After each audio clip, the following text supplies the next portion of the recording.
Hey there, welcome back. It's Melanie with Melanie Loves Death Metal. I am back after taking about a week off. I was on spring break last week. My family was off of work and school, so decided to take a whole entire week off with them. It was refreshing. I needed that. I really needed that. It was nice to just sleep in every day, not have to get on early for anything, take our time each day to do whatever we had planned. It was a nice mental refresh. But now I'm back. I'm excited. I'm making videos again. I told myself I'm gonna, put a lot more time and get some stuff uploaded this week for both of my channels. So I do have another channel, Melanie Loves Music, non-metal related music. I've got 2 videos up right now, and funny enough, somebody commented on one of them yesterday, was like, hey, where have you been? It's been 11 days. So a new one should be going up sometime, either tomorrow or today, on that channel. So subscribe there if you want to hear me talk about other music that is not death metal or black metal or extreme metal related, because I do listen to everything. So I've got 4 vinyl to show today. I've had them for a little while. 2 of them I'm really excited to have. One, I'm surprised I haven't talked about the band yet on this channel, because I've had their tape and CD for a while, and then a new vinyl just got pressed and I just got it in, and it's like, I don't think I ever talked about this band on this channel. But, and then another one, I'm going to put it on here. I'm probably going to get some hate, but I don't care. So let's go ahead and get started. I'll start off, I'll rip off the band-aid, and I'll talk about the album that I'm probably going to get some hate on. And yes, I do have the new Peripheral album, Gent is Not a Genre, Peripheral 5. Yeah, I'm a huge Periphery fan, unapologetically. I'm not even going to apologize for this. I've been a huge Periphery fan for a very long time. They are one of my favorite bands. I buy all their stuff when it first comes out. I go see them whenever they come through the Tampa area. I love them in live.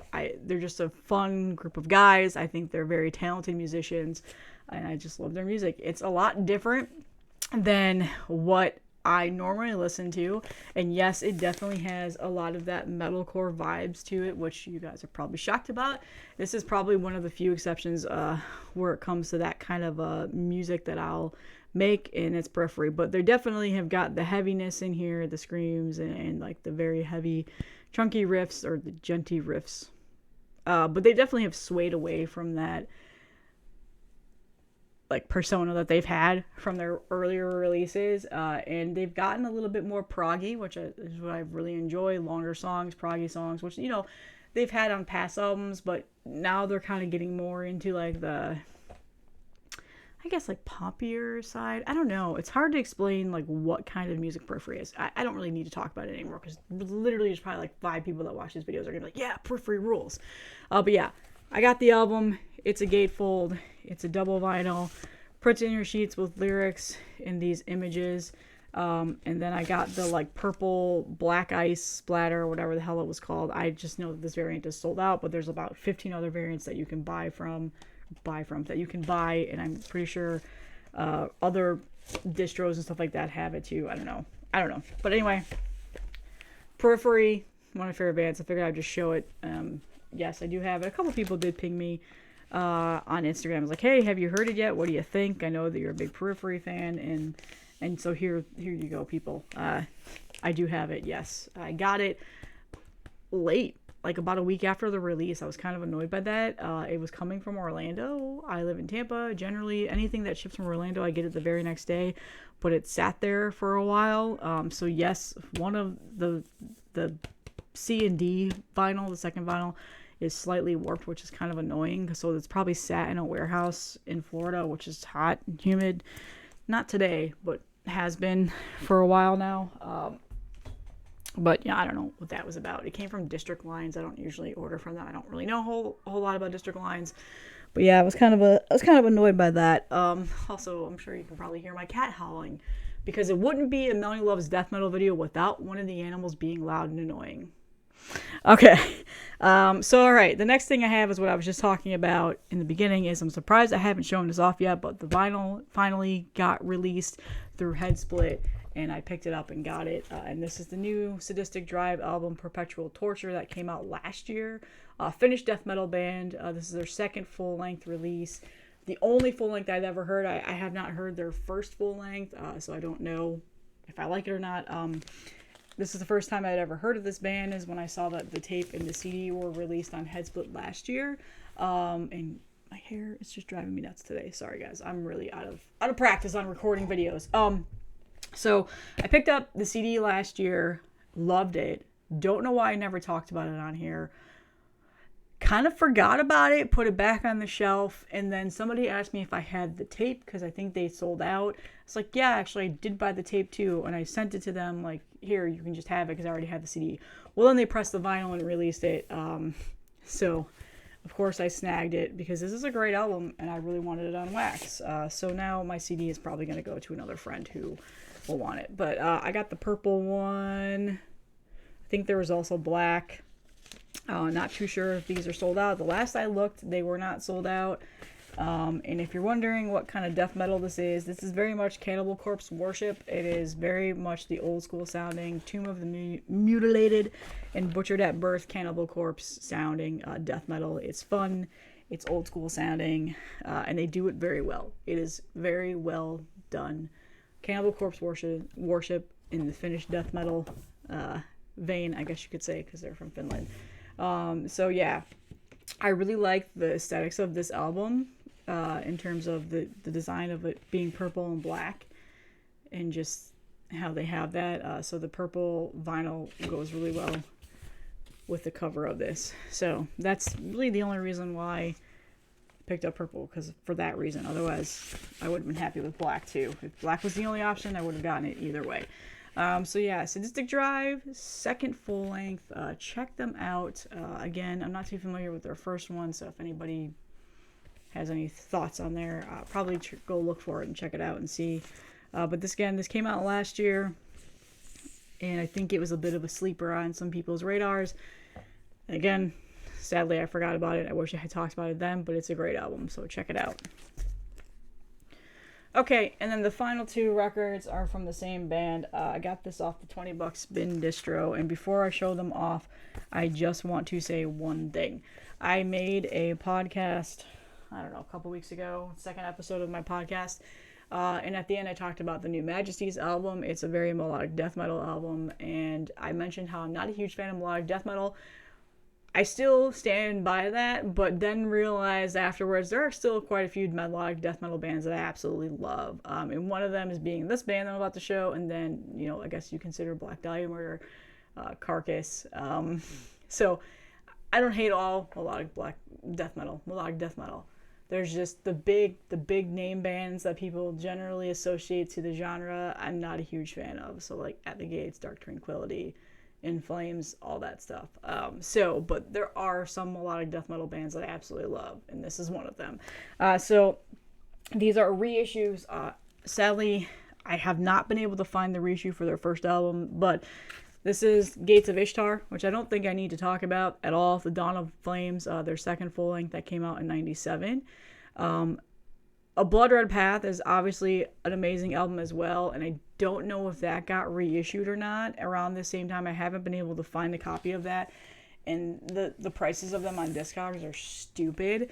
But Osmos reissued these, I believe, this year, and $20 bin had them on their distro, and I love every single album that they've released. They've only released 3 to death. And I guess I never really quite realized how melodic death metal they were.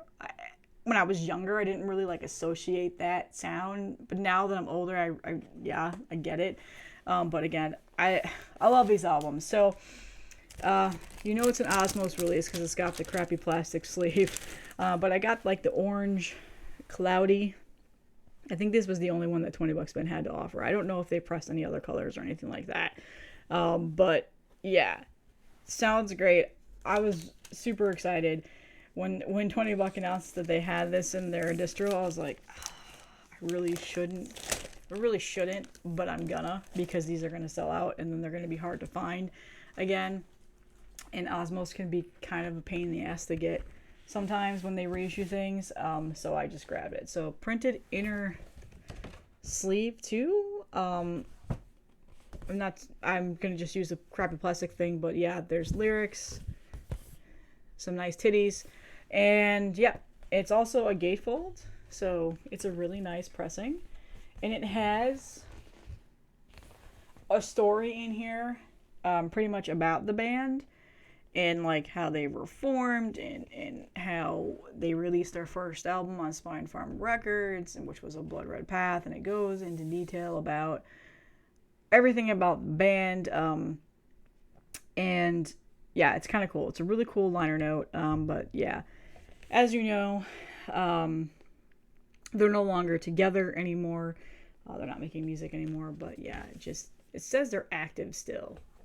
So I'm not too sure what that means. I think they obviously must have a new member and stuff like that. But I don't know. I haven't like gone into the full details, or like I said, I pretty much didn't do much research for this episode. But yeah, amazing album. I would say out of the 3 albums, this might actually be my favorite. I don't know. It's hard because they're definitely all great, and depending on my mood in the day, I might say, you know, A Blood Red Path is my favorite. I might say At Dusk and Forever is my favorite. I don't know. This one right now is my favorite.